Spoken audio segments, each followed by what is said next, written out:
Muito boa noite, é com muita alegria que nós começamos mais um programa de direção espiritual.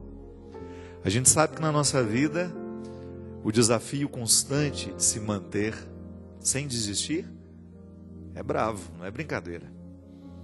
É mais fácil de desistir. Continuar, perseverar, custa caro muitas vezes para nós. E eu sempre digo que o grande perigo na vida é quando a gente não percebe que está desistindo. Quando alguém lá no meio do jogo fala, olha, parei, não quero mais. Você sabe que ele desistiu, ele sabe que desistiu. Pediu para sair. Claramente, todos estão vendo que ele desistiu. O problema é quando você percebe que tem um jogador que não está dando mais o seu sangue, quando não está se esforçando mais, está prejudicando o time, porque nem ele mesmo percebe que já desistiu.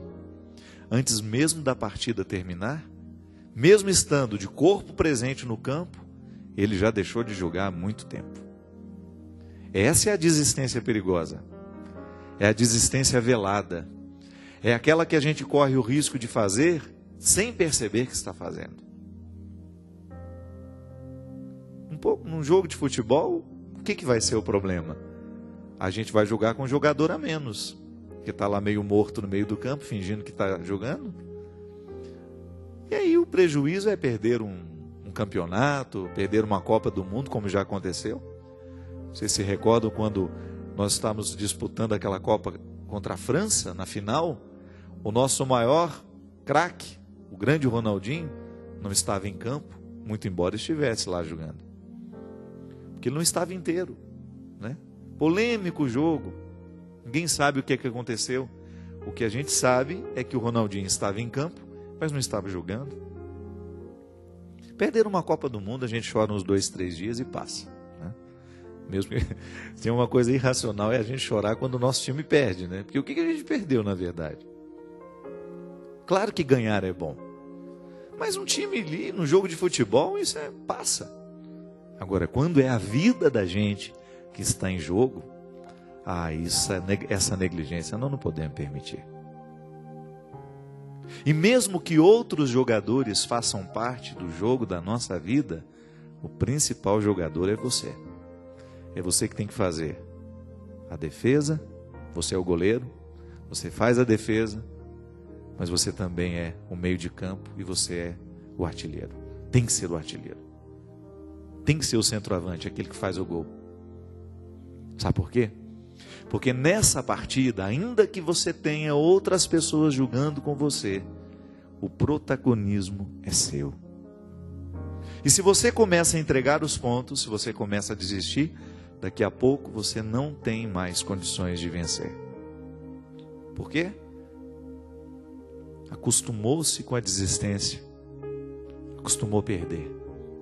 Foi abrindo mão de coisas preciosas, de situações preciosas, de pessoas preciosas, de realidades preciosas, porque não estava atento com o jogo que estava acontecendo. Sabe, minha gente, eu tenho pedido muito a Deus de me dar a sensibilidade de perceber a vida que eu estou vivendo. Eu não quero viver sem perceber a vida. Eu não quero correr o risco de que a pressa dos meus dias venha me retirar a capacidade de saborear cada momento que eu posso viver. Ainda hoje estava conversando com uma amiga dizendo que às vezes eu tenho medo de estar dando à minha alma um tratamento que ela não merece. Não estou falando da minha opção de ser padre, viu? De jeito nenhum. Mas muitas vezes como vivo sendo padre. Será que eu preciso mudar alguma coisa no meu ritmo de trabalho, para que eu tenha condições de perceber a minha vida e não perder a capacidade de saborear cada detalhe da minha existência? Também outro dia eu conversava com uma amiga sobre um padre que a gente tem em comum, um amigo. Não tenho tanta proximidade, mas... E ele passando dificuldades. Muitas dificuldades como padre. E num determinado momento eu falava isso para ela. Numa partilha, né? É tão bom a gente ter amigos com quem a gente partilha a intimidade. Eu dizia para ela: nós que somos padres, de vez em quando nós precisamos nos retirar do mundo, para a gente voltar a saborear a simplicidade do sacerdócio. Isso para mim é uma questão de honra, gente. É de honra.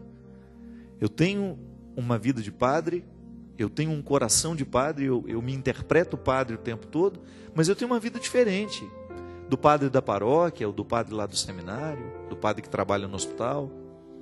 Trabalho com comunicação, um meio exigente. Padre Zezinho sempre fala isso, é um martírio.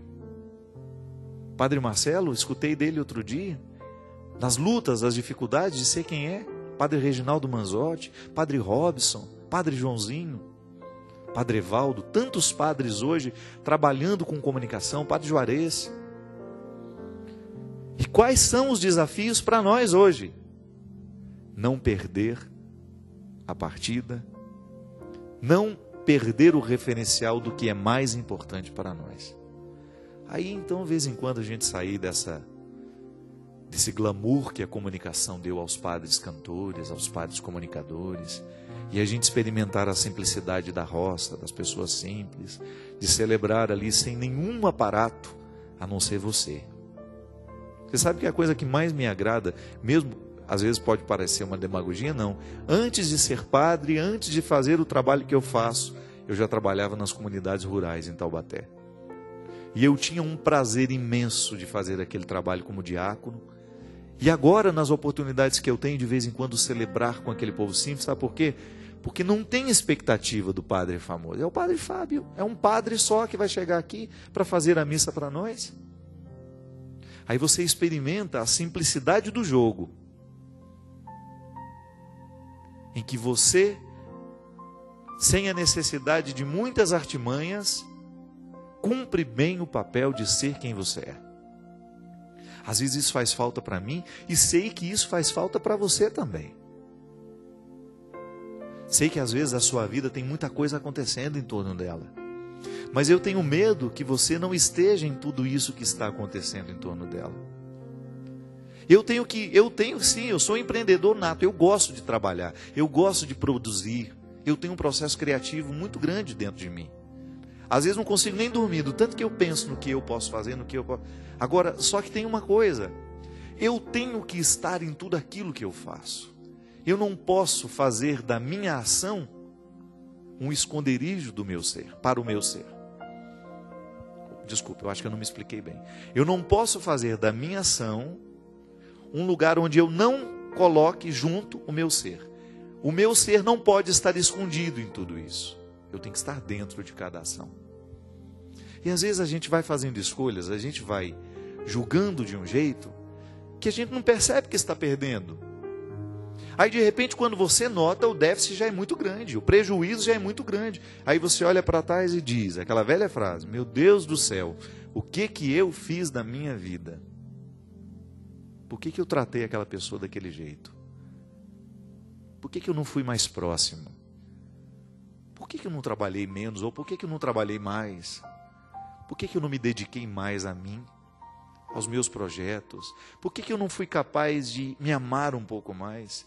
E assim, consequentemente, eu ter condições de amar um pouco melhor os que estavam ao meu redor? Por que eu não tive disposição de lidar com aquele defeito tão horroroso que eu tinha e que hoje está muito pior do que naquele tempo da juventude? Por que eu não tive coragem de ser verdadeiro comigo, com as pessoas que estão ao meu redor? Por que eu não olhei de frente para o meu limite, para a minha limitação? Minha gente, mais cedo ou mais tarde, nós vamos nos fazer essa cobrança. Sabe, eu fico pensando que o que Jesus fazia com as pessoas, quando ele as encontrava, era justamente despertar nelas as perguntas. Jesus era um homem que inquietava, ele interrogava. Quando as pessoas estavam diante dele, era inevitável, olhando para o jeito como ele vivia, escutando o que ele falava, as propostas de vida que ele tinha, olhando para o caráter dele, para o jeito dele ser gente, era inevitável que as pessoas se perguntassem: por que eu também não posso viver assim? A presença de Jesus inquietava, provocava perguntas. Respondia? Também respondia, mas ela provocava muitas perguntas. E é assim que tem que ser hoje. A nossa religião, a nossa pertença religiosa tem que ser constantemente um incômodo, um bom incômodo, uma paz inquieta, como diz sabiamente o Padre Zezinho. De você ter condições, de você ter a consciência de que a sua experiência religiosa lhe faz perguntar o tempo todo se você está fazendo a coisa certa, se você está escolhendo a coisa certa, se você está julgando do jeito certo, para que você não se sabote, né? Você não pode se sabotar, você não tem o direito de viver se sabotando. É impressionante como às vezes o processo da sabotagem, ele é inconsciente. Tem gente que se autodestrói sem saber que está fazendo isso. Os vícios, né? Se você for pensar, o que é o vício na vida de uma pessoa? Está se sabotando. Se eu acendo um cigarro, que eu sei que está cheio de substâncias nocivas a mim, e eu jogo aquela fumaça tóxica para dentro do meu organismo, se eu permito que essa química nociva, destrutiva, visite o meu interior, passe pela minha corrente sanguínea, fique grudada nos meus órgãos, o que eu estou fazendo? Eu estou sabotando o meu sistema. É como você pegar aquele carro que você gosta tanto, que você comprou com o suor do seu trabalho, e jogar lá um ácido no tanque, ao invés de jogar gasolina. É a mesma coisa. E o pior, o carro é material. Você compra outro, trabalha de novo, compra outro, ou restaura o motor. Agora nós, muitas escolhas que nós fazemos, elas danificam o nosso funcionamento para o resto da vida. É como pegar um vírus mortal. Por que a igreja fala tanto? Tenta convencer as pessoas de viver uma vida sexual regrada, ordenada, harmonizada, com fidelidade? Porque o sexo é um canal, é um portão onde muitas doenças matam. Quantas mulheres contaminadas, pelo vírus HIV, pelo HPV também, que é um vírus terrível para a vida da mulher, que causa câncer. Quantos homens contaminados também com o vírus do HIV? Por quê? Porque fizeram escolhas erradas, porque não souberam se cuidar, porque não tiveram respeito pelos limites do corpo. Quantas pessoas com câncer? Por quê? Porque se alimentaram mal, porque não fizeram a coisa certa, porque permitiram que o estresse fosse muito maior do que deveria ser, porque é inevitável, é claro que a gente se estressa. Mas quando você eleva o estresse a níveis muito altos, quando você não cria o seu espaço para o seu descanso, para a sua reflexão, para a sua parada, você corre o risco de estar alimentando doenças. Sabotagens, minha gente, que nós vamos fazendo. O álcool. Quantas famílias sendo destruídas pelo álcool do pai, ou da mãe, ou de um irmão. Alguém na família que está sendo sabotado pela droga. É um absurdo. Você vê, hoje a gente sabe o malefício que o crack causa. Não só no psíquico de uma pessoa, mas a destruição de neurônios. O lixo que um ser humano fica depois de 1 ano usando crack. E a pessoa vai lá livremente, busca a primeira pedra, fumou a segunda, fumou a terceira e já está viciado. Mas é uma atitude livre. Pode até depois dizer, o viciado não é livre mais, porque ele está dominado pelo vício. Mas o primeiro contato com a droga foi livre. Ele foi. Ele aceitou aquilo entrar no organismo dele. Se sabotou. Quantas vezes nós nos sabotamos com sentimentos ruins, mesquinhos, ciúme. Eu tenho ciúme de tal pessoa. E aí eu começo a alimentar aquela coisa ruim dentro de mim, doentia. E porque é doentio, me adoece. Aí a gente fica amargurado. Por quê? porque você não alcançou o seu objetivo, e o ciúme mostra para você que você não alcançou aquele objetivo, de ser dono do outro, ou de querer o outro para você. Inveja. Quantas vezes nós deixamos de vencer, porque nós paramos na inveja que a gente tem do outro. Eu, por exemplo, admiro o Christian. Boa noite, Christian. Eu admiro que o Christian toca bem, demais na conta. Eu queria tocar igual ele, mas eu não tenho inveja do Christian. Tenho orgulho. Fico feliz de saber que ele é um menino competente, que soube desenvolver bem a musicalidade dele, que toca com muita sensibilidade. Eu não toco não, se eu sentar aqui, eu não sei fazer nem... Mas eu não me sinto, não é verdade? Eu tenho outros valores. O bom da vida é isso, é você descobrir que nós somos uma parceria. O programa Direção Espiritual não é o mesmo quando o Christian não está. Estamos julgando juntos, é verdade. Estamos julgando juntos. Aqui esses meninos todos que estão por trás das câmeras aqui, todo mundo julgando junto. Se o câmera aqui quiser me sabotar, ele pode, né? Se o Christian quiser me sabotar, ele me sabota. Mas não é o nosso desejo. Nós queremos que o programa dê certo. Nós queremos que a nossa palavra, que a nossa proposta chegue até você. Para que, quem sabe, ao encontrar aí, você despejado nessa cama uma hora dessa, né? Ou já quase arriando para ir dormir no sofá, a gente possa lhe convencer de não querer a destruição, de não querer se sabotar, de não querer se destruir,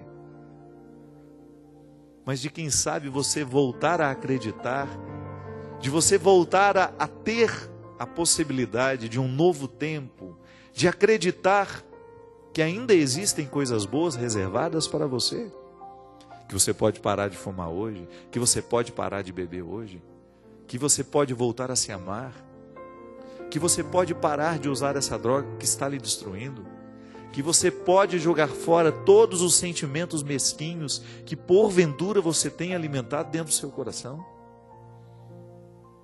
que você pode abrir as janelas da sua casa para que um novo ar venha espantar, jogar fora esse ar mofado, estragado que você tem sorvido sem perceber. Você já percebeu que às vezes você entra num ambiente que está com um cheiro horroroso e quem está lá dentro não percebe? Porque já se acostumou. É assim. Muita gente desistiu e não percebe que desistiu. Está vivendo um processo autodestrutivo e, infelizmente, não acredita em quem está alertando, ou às vezes nem tem alguém para alertar.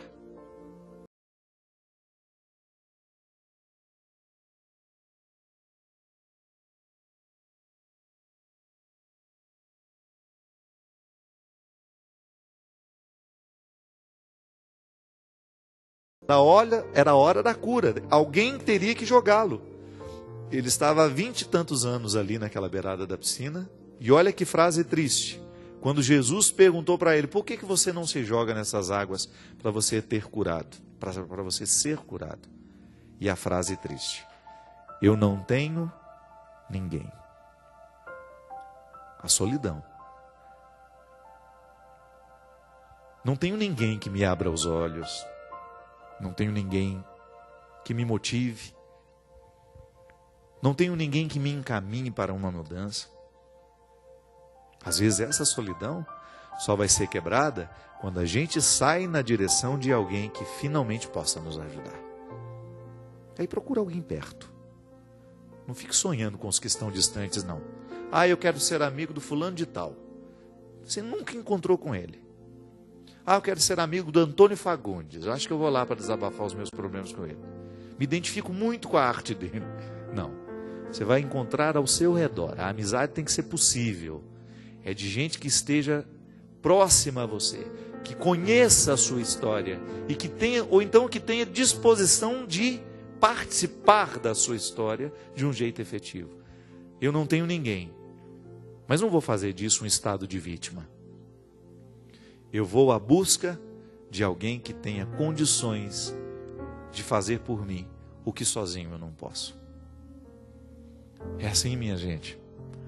A vida é possível, sim. Até mesmo aqueles que hoje se sentem solitários. Você, se por acaso hoje você sente que está faltando alguém para lhe ajudar nesse processo, não reclame, não. Vá à busca, conquiste essas pessoas. Você sabe que eu posso dizer isso? Eu tenho muitos conhecidos, muitos amigos, e o grupo que faz realmente parte da minha vida, as pessoas que visitam a minha casa, que estão comigo, que participam do meu dia a dia, que ouvem as minhas mazelas, que sabem dos meus sonhos, aqueles que eu não preciso ficar publicando. Aqui que faz parte da minha vida, do meu dia a dia. Essas pessoas são muito qualificadas e eu agradeço muito a Deus todos os dias por eu ter essas pessoas na minha vida. Mas eu vou te falar uma coisa, elas foram conquistadas. Aí você pode dizer, Padre Fábio, é porque o senhor é muito conhecido. Então, não é não. Porque muitas dessas pessoas estão comigo muito antes de tudo isso ter acontecido na minha vida. Até mesmo antes de eu ser padre. São as pessoas que conhecem a minha verdade. Não que eu minta para você aqui, não. Estou falando das minhas mazelas. E eu faço questão de contá-las, sim. Sou um homem público e faço questão de contar as mazelas que eu tenho. Sabe por quê? É um jeito que eu tenho de me comprometer para que eu não fique me sabotando. É um jeito que eu descobri de ser mais livre, de não ficar tão preocupado quando alguém descobrir que eu tenho esse defeito. Eu já contei ele publicamente, você só vai ver ele acontecendo na particularidade. Faça assim também. Tenha a oportunidade de alcançar, de conquistar essas pessoas que vão lhe dar condições de você ser livre. E sendo livre, você ter condições de superar-se, de ir além, de não desistir. Para isso vivemos. Para a gente chegar ao final com aquela certeza, com aquela boa sensação de missão cumprida. Ligue para nós, 0 operadora 12 31 86 26 00. Vamos para um rápido intervalo, mas a gente volta já já.